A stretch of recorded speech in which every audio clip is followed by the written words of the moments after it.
Hello students, welcome to this new session on fundamentals of investment. കഴിഞ്ഞ ക്ലാസ്സിൽ നമ്മൾ ഡിബഞ്ചേഴ്സിനെ കുറിച്ച് നോക്കിയിരുന്നു, ഗവൺമെന്റ് സെക്യൂരിറ്റീസിനെ കുറിച്ച് നോക്കിയിരുന്നു. As I said in the previous class, government security എന്ന് പറയുമ്പോൾ ലോങ് ടേമോ ഷോർട്ട് ടേമോ ആണ്. ലോങ് ടേമിന് നമ്മൾ ഗവൺമെന്റ് ബോണ്ടുകൾ എന്ന് വിളിക്കും, അല്ലെങ്കിൽ ഡേറ്റഡ് സെക്യൂരിറ്റീസ് എന്ന് വിളിക്കും. Short term is the one which we call which is known as Treasury Bills. Okay, ഈ Treasury Billsന്റെ പ്രത്യേകത എന്ന് വെച്ച് കഴിഞ്ഞാൽ നമുക്ക് as you all know അതൊരു short term less than 1 year maturity ഉള്ള ഇൻസ്ട്രുമെന്റ്സ് ആണ്, which is issued by the central government through RBI. Okay, ഇനി അടുത്തൊരു മണി മാർക്കറ്റ് ഇൻസ്ട്രുമെന്റ് എന്ന് പറയുന്നത് കൊമേഴ്ഷ്യൽ പേപ്പർ ആണ്. കൊമേഴ്ഷ്യൽ പേപ്പർ എന്ന് വെച്ച് കഴിഞ്ഞാൽ it is issued by large and well known companies, നല്ല ട്രസ്റ്റ് വർത്തി കമ്പനീസ്, പേരും റെപ്യൂട്ടേഷനും ഉള്ള നല്ല പേര് കേട്ട കമ്പനികളുണ്ട്, ആൾക്കാർക്ക് വിശ്വാസമുള്ള കമ്പനികൾ. ആ കമ്പനികൾ ഇഷ്യൂ ചെയ്യുന്നതാണ്. ഇത് ബേസിക്കലി കടം വാങ്ങിക്കുക എന്നുള്ള പരിപാടി തന്നെയാണ്. ആൻഡ് ഇറ്റ് ഈസ് ഫോർ എന്താ പറയുക, ഈ ഒരു ഷോർട്ട് ഡ്യൂറേഷൻ. ലാർജ് ബാങ്ക്സും ചെയ്യാറുണ്ട്, കോർപ്പറേഷൻസും ചെയ്യാറുണ്ട്. മെയിൻലി ഈ പറഞ്ഞിട്ടുള്ള കൊമേഴ്ഷ്യൽ പേപ്പർ എന്ന് പറയുമ്പോൾ ആ ഒരു ബിസിനസ് എൻറ്റിറ്റി ആംഗിൾ ഉണ്ട്. ഓക്കെ, ബാങ്കുകളും ചെയ്യാറുണ്ട്, ബട്ട് മോസ്റ്റ്ലി ഈ പറഞ്ഞിട്ടുള്ള നല്ല ക്രെഡിറ്റ് റേറ്റിംഗ് ഉള്ള കോർപ്പറേഷൻസ് ഉണ്ട്, അവരാണ് ചെയ്യുന്നത്. ഓക്കെ, അതെന്തിനു വേണ്ടിയിട്ടാണ്? ഈ കമ്പനികളുടെ short term requirements. One thing you got remember is CPs അല്ലെങ്കിൽ കൊമേഴ്ഷ്യൽ പേപ്പർ എന്ന് പറയുന്നത് മണി മാർക്കറ്റ് ഇൻസ്ട്രുമെൻ്റ് ആണ്. Maturity is within A year. അപ്പോൾ ആ ഒരു വർഷത്തിനുള്ളിൽ അടച്ചു തീർക്കാവുന്ന രീതിയിലുള്ള കമ്മിറ്റ്മെൻറ്റുകൾ ഉണ്ടാവും. ഓക്കെ, ആ കമ്മിറ്റ്മെൻറ്റ് യൂഷ്വലി പറഞ്ഞിട്ടുള്ള വർക്കിംഗ് ക്യാപിറ്റൽ റിക്വയർമെൻറ്റ്സ് അല്ലെങ്കിൽ പൈസ റോൾ ചെയ്യുക എന്നുള്ള, നമ്മൾ റോളിംഗ് എന്നൊരു ടേം യൂസ് ചെയ്യില്ലേ, ആ ഒരു താൽക്കാലികമായിട്ടുള്ള ആവശ്യങ്ങൾ which needs be met soon. Okay, ആ ലെസ് എക്സ്പെൻസീവ് ആയിട്ടുള്ള സോഴ്സ് ഓഫ് ഫണ്ടിങ് ആണ് ഇത്. Okay, then it's usually sold at a discount from the face value. Face value 100 രൂപയാണെങ്കിൽ അല്ലെങ്കിൽ 1000 രൂപയാണെങ്കിൽ അതിനേക്കാളും ഒരു എത്രയാണ് നമ്മൾ കൊടുക്കാൻ ഉദ്ദേശിക്കുന്നത്. ഇഫ് സേ ഫോർ എക്സാമ്പിൾ നമ്മളൊരു 8% ആണ് ഇൻട്രസ്റ്റ് കൊടുക്കാൻ ഉദ്ദേശിക്കുന്നത് വെച്ച് കഴിഞ്ഞാൽ 100 rupees ഫേസ് വാല്യൂ എന്ന് വെച്ച് കഴിഞ്ഞാൽ നമ്മൾ ഇഷ്യൂ ചെയ്യുന്നത് ചിലപ്പോൾ 92% ആയിരിക്കും. ഓക്കെ, 92% ഇഷ്യൂ ചെയ്തിട്ട് നമ്മൾ 100-ന് റിഡീം ചെയ്യും. ഓക്കെ, ചിലപ്പോൾ 100-ന് അത് അറ്റ് പാറാണ്. If the face value is ₹100, പ്രീമിയത്തിൽ റിഡീം ചെയ്യണമെന്ന് വെച്ച് കഴിഞ്ഞാൽ ചിലപ്പോൾ അത് നമുക്ക് വേണമെങ്കിൽ 101, 102 ഒക്കെ ചെയ്യാം, ബട്ട് യൂഷ്വലി അങ്ങനെ ചെയ്യാറില്ല.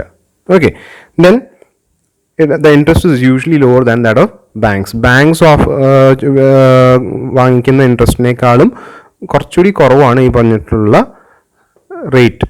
കാരണം ഇപ്പോൾ ഞാൻ നേരത്തെ പറഞ്ഞിട്ടുണ്ടായിരുന്നു, ഈ കൊമേഴ്ഷ്യൽ പേപ്പർ എന്ന് ഉദ്ദേശിക്കുന്നത് കമ്പനികൾക്ക് അവരുടെ റിക്വയർമെൻറ്റ് റൺ ചെയ്യാൻ വേണ്ടിയിട്ടുള്ള ഇൻസ്ട്രുമെൻ്റ് ആണിത്. ഓക്കെ, ഈ ഇൻസ്ട്രുമെൻ്റ് വഴി they ask directly from the public പൈസ. തൽക്കാലം എനിക്ക് ഈ ആവശ്യത്തിന് വേണ്ടിയിട്ടുള്ള പൈസ റോൾ ചെയ്യാൻ വേണ്ടിയിട്ടുള്ള യൂസ് ചെയ്യാൻ വേണ്ടിയിട്ട് നമ്മൾ ഒരു സർട്ടിഫിക്കറ്റ് കൊടുക്കുന്നു അല്ലെങ്കിൽ ഒരു ഡോക്യുമെൻ്റ് കൊടുക്കുന്നു. അതിന് പകരം നമ്മൾ ഒരു ക്യാഷ് അവരുടെ നിന്ന് പൈസ മേടിച്ച് അത് യൂസ് ചെയ്യുന്നു. ഓക്കെ, ഇതേ ആവശ്യം നമ്മൾ ബാങ്കിൻ്റെ അടുത്ത് പോകുമ്പോൾ ചിലപ്പോൾ ഇതിൽ charge you slightly higher percentage, അതിനേക്കാളും കുറവായിരിക്കും. അതുകൊണ്ട് തന്നെയാണ് കൊമേഴ്ഷ്യൽ പേപ്പർ ഈ പറഞ്ഞിട്ടുള്ള പ്രൈവറ്റ് കമ്പനികൾക്കൊക്കെ ഭയങ്കര താല്പര്യം. പക്ഷെ അത് സബ്സ്ക്രൈബ് ചെയ്യണമെങ്കിൽ ഒരു മിനിമം സ്റ്റാൻഡേർഡ് ഉള്ള കമ്പനി അല്ലെങ്കിൽ മിനിമം റെപ്യൂട്ടേഷനുള്ള ഒരു കമ്പനി ആയിരിക്കണം, എന്നാലേ ആൾക്കാർ വരുവുള്ളൂ. ഓക്കെ, അതിൻ്റെ ഡ്യൂറേഷൻ എന്ന് പറയുന്നത് 15 days തൊട്ട് 1 year ആണ് മെച്യൂരിറ്റി. ഓക്കെ, 15 days തൊട്ട് 1 year ആയിരിക്കും. ഡിനോമിനേഷൻസ് എന്ന് പറയുന്നത് 5 ലക്ഷത്തിൻ്റെ ഡിനോമിനേഷൻസ് ആണ്. അതായത് മിനിമം ലോട്ട് എന്ന് പറയുന്നത് 5 ലക്ഷം രൂപയ്ക്കുള്ള ലോട്ടാണ്. ആൻഡ് അടുത്തൊരു you want to buy another lot, വീണ്ടും 5 ലക്ഷം, multiples of 5 lakhs thereof. Okay, ഇനി നമുക്ക് നോക്കാൻ പോകുന്നത് സർട്ടിഫിക്കറ്റ് ഓഫ് ഡെപ്പോസിറ്റിനെ കുറിച്ചാണ്. ഇപ്പോൾ സർട്ടിഫിക്കറ്റ് ഓഫ് ഡെപ്പോസിറ്റ് അല്ലെങ്കിൽ CDs ആയാലും CP കൊമേഴ്ഷ്യൽ പേപ്പേഴ്സ് ആയാലും ഈ പറഞ്ഞിട്ടുള്ള കൺഫ്യൂഷൻ ചിലപ്പോൾ ഉണ്ടാവും. ഇത് ഏതാന്ന് പറഞ്ഞിട്ടൊരു തിരിച്ചറിയാനൊരു ബുദ്ധിമുട്ട്.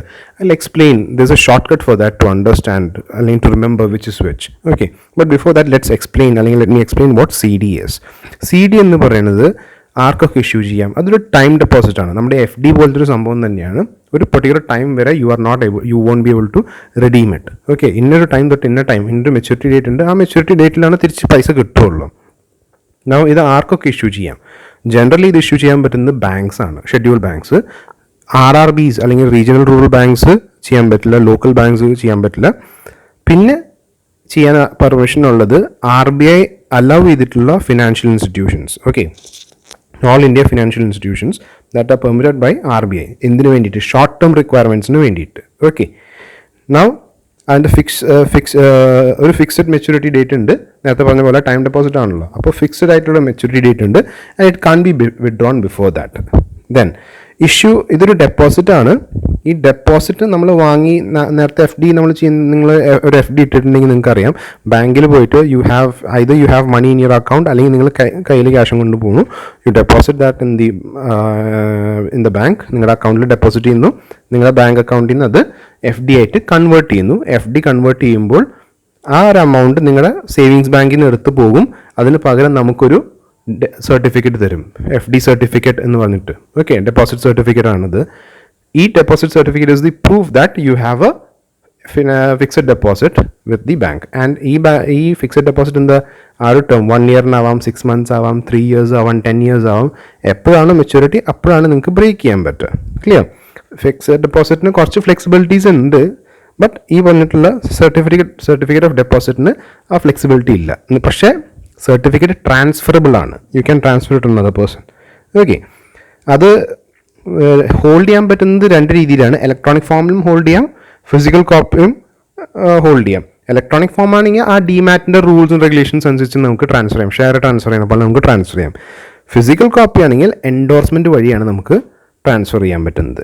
ഓക്കെ, നാം അതിൻ്റെ എങ്ങനെയൊക്കെ നമുക്ക് എത്ര പർച്ചേസ് ചെയ്യുന്ന ലോട്ട് നോക്കുകയാണെങ്കിൽ 1 lakh and multiples of 1 lakh thereof. Okay, 1 ലക്ഷം അല്ലെങ്കിൽ 1 ലക്ഷത്തിൻ്റെ മൾട്ടിപ്പിളുകളാണ് നമുക്ക് ചെയ്യാൻ പറ്റുക. പിന്നെ ഇത് ഇഷ്യൂ ചെയ്യാനായിട്ട് നമുക്ക് 2 ക്രൈറ്റീരിയ ഉണ്ട്. അതായത് മെച്യൂരിറ്റിയുടെ കാര്യം വരുമ്പോൾ 2 ക്രൈറ്റീരിയ ഉണ്ട്. ആസ് ഐ സെഡ് ഏർലിയർ, നമുക്ക് ഇത് ആർക്കൊക്കെ ഇഷ്യൂ ചെയ്യാം എന്നുള്ളത് 2 ക്രൈറ്റീരിയ ഉണ്ട്. ഷെഡ്യൂൾ ബാങ്ക്സിനും ചെയ്യാം, ഫിനാൻഷ്യൽ ഇൻസ്റ്റിറ്റ്യൂഷൻസിനും ചെയ്യാം. When it comes to banks, maturity എന്ന് പറയുന്നത് not less than 7 days and not more than 1 year.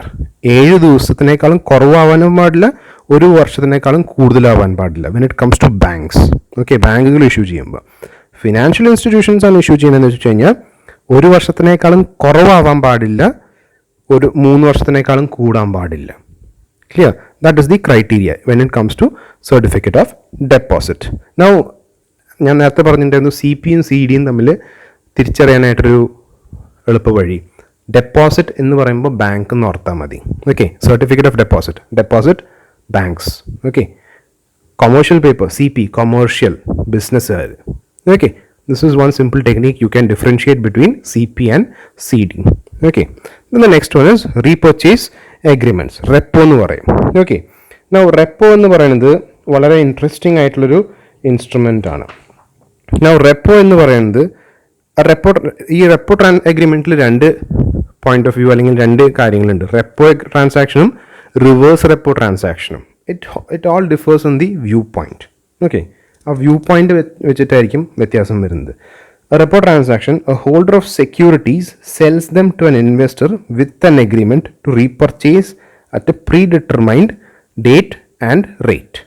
Okay, before that ഈ റെപ്പോ എന്ന് പറയുന്നത് സാധാരണഗതിയിൽ നമ്മൾ ഈ ബാങ്കുകൾ തമ്മിൽ അങ്ങനത്തെ പരിപാടികളാണ്. ബാങ്കുകൾ തമ്മിൽ അല്ലെങ്കിൽ ഈ ബാങ്കും റിസർവ് ബാങ്കും തമ്മിൽ അങ്ങനെ ആ ഒരു അവിടെ ട്രാൻസാക്ട് ചെയ്യാൻ ഉപയോഗിക്കുന്നത് ഗവൺമെൻറ് സെക്യൂരിറ്റീസ് ആണ്. ഓക്കെ, ട്രഷറി ബില്ലുകൾ അല്ലെങ്കിൽ ഗവൺമെൻറ് ബോണ്ടുകൾ, ഈ വക സാധനങ്ങളാണ് നമ്മൾ യൂസ് ചെയ്യുന്നത് സെക്യൂരിറ്റി ആയിട്ട്.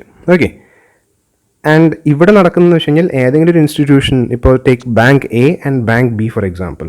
ബാങ്ക് എക്ക് പെട്ടെന്ന് കുറച്ച് പൈസയ്ക്ക് ആവശ്യം വരും. Bank B has money. അപ്പം ബാങ്ക് A എന്താ പറയുക, ബാങ്ക് A അവർക്ക് ഗവൺമെൻറ് സെക്യൂരിറ്റീസ് കൊടുത്തിട്ട് ബാങ്ക് B അവർക്ക് പൈസ കൊടുക്കുന്നു.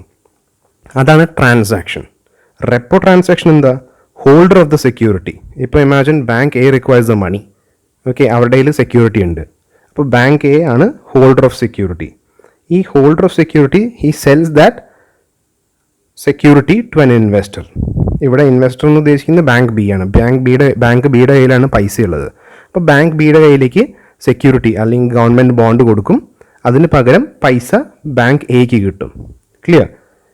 എന്ത്? With an agreement.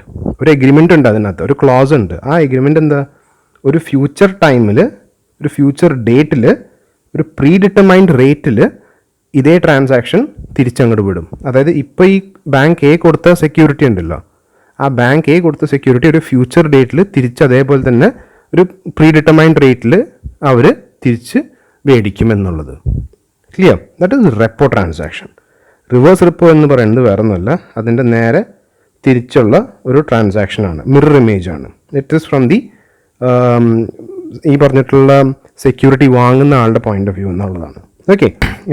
ആൻഡ് ഇതിൽ ഈ എഗ്രിമെൻറ്റിൻ്റെ ഒരു പ്രത്യേകത എന്ന് വെച്ച് കഴിഞ്ഞാൽ ക്യാഷ് ഇൻഫ്ലോ അല്ലെങ്കിൽ ഇതിൽ നിന്ന് കിട്ടുന്ന ക്യാഷ് ഇൻഫ്ലോ വെച്ചിട്ട് അവരവരുടെ ടെമ്പററി ആയിട്ടുള്ള ആവശ്യങ്ങൾക്ക് യൂസ് ചെയ്യും. പെട്ടെന്ന് ബാങ്കിന് കുറച്ച് ക്യാഷിൻ്റെ റിക്വയർമെൻറ്റ് വരുന്നു, അപ്പോൾ അവർ ആ ഗവൺമെൻറ് സെക്യൂരിറ്റീസ് കൊടുത്തിട്ട് അവർ തിരിച്ച് ഈ പറഞ്ഞിട്ടുള്ള ക്യാഷ് വെച്ചിട്ട് അവരവരുടെ കാര്യം ചെയ്യുന്നു.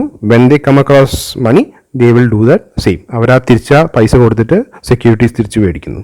Clear? Inflow of cash from the transactions can be used to meet temporary liquidity requirement. Okay. And നേരത്തെ പറഞ്ഞ പോലെ reverse repo is a mirror image of a repo. In reverse repo, securities are acquired with a simultaneous commitment to resell. അതായത് നേരത്തെ പറഞ്ഞത് security hold ചെയ്യുന്ന ആളുടെ point of വ്യൂവിലാണ്. Okay. രണ്ടാമത്തെ reverse repo എന്ന് പറയുന്നത് ഈ പറഞ്ഞിട്ടുള്ള ക്യാഷ് ഹോൾഡ് ചെയ്യുന്ന ആളുടെ കയ്യിൽ, അതായത് ബാങ്ക് ബിയുടെ പോയിന്റ് ഓഫ് വ്യൂ എന്നാണ് നമ്മൾ റിവേഴ്സ് റെപ്പോ എന്ന് പറയുന്നത്. Okay. A transaction is a repo or a reverse repo is determined only in terms of who initiated the first leg. ഇപ്പോൾ ഈ പറഞ്ഞിട്ടുള്ള ട്രാൻസാക്ഷൻ ഇനീഷ്യേറ്റ് ചെയ്തത് ബാങ്ക് ബി ആണെങ്കിൽ it becomes a reverse repo. Initiate ചെയ്തത് bank A ആണെങ്കിൽ it becomes a repo. Clear? So ഇത്തിരി confusing ആണ്, but take your time to realise this. Bank A, bank B. Bank A has the securities and needs money. Bank B has the funds, പൈസയുണ്ട് ബിയുടെ കയ്യിൽ. A ബിക്ക് കൊടുക്കുമ്പോൾ A ആണ് initiate ചെയ്യുന്നത് വെച്ചോ, that is A repo agreement. Okay. Repo എന്ന് പറയുമ്പോൾ റീപർച്ചേസ്, അവിടെ ഒരു റീപർച്ചേസ് ഉണ്ട്, കൊടുക്കുന്നു പിന്നെ തിരിച്ചു വാങ്ങുന്നു പിന്നീട് ഒരു ഫിക്സ്ഡ് ഡേറ്റിൽ. Okay. On the other hand, same example, bank A, bank B. Bank A has the needs funds and has securities. Bank B has money. അപ്പം ബാങ്ക് ബിക്ക് പെട്ടെന്ന് പൈസ എക്സസ് ഉണ്ട്, പക്ഷെ അവർക്ക് സെക്യൂരിറ്റി ആവശ്യമുണ്ട്. ഓക്കെ. അപ്പോൾ അവരെന്ത് ചെയ്യുന്നു? തൽക്കാലം അവരുടെ എക്സസ് ഫണ്ട് പാർക്ക് ചെയ്യാനായിട്ട് അവർ ബാങ്ക് എയുടെ കയ്യിൽ പൈസ കൊടുക്കുന്നു, അവരുടെ കയ്യിൽ നിന്ന് സെക്യൂരിറ്റി മേടിക്കുന്നു. അത് ഇനീഷ്യേറ്റ് ചെയ്തത് ബി ആണെങ്കിൽ that becomes a reverse repo agreement. Clear? So hope this is clear. ഇനി അടുത്തതെന്ന് പറയുന്നത് ബാങ്കേഴ്സ് ആക്സെപ്റ്റൻസ് ആണ്. അതൊരു ഷോർട്ട് ടേം ഇൻവെസ്റ്റ്മെൻറ്റ് പ്ലാൻ ആണ് between the investor and an organization. ഏതെങ്കിലും ഒരു നല്ല റെപ്യൂട്ടേഷൻ ഉള്ളൊരു ഓർഗനൈസേഷൻ ഉണ്ട്. ഇവിടെ ഗ്യാരണ്ടി നിൽക്കുന്നത് ബാങ്കാണ്.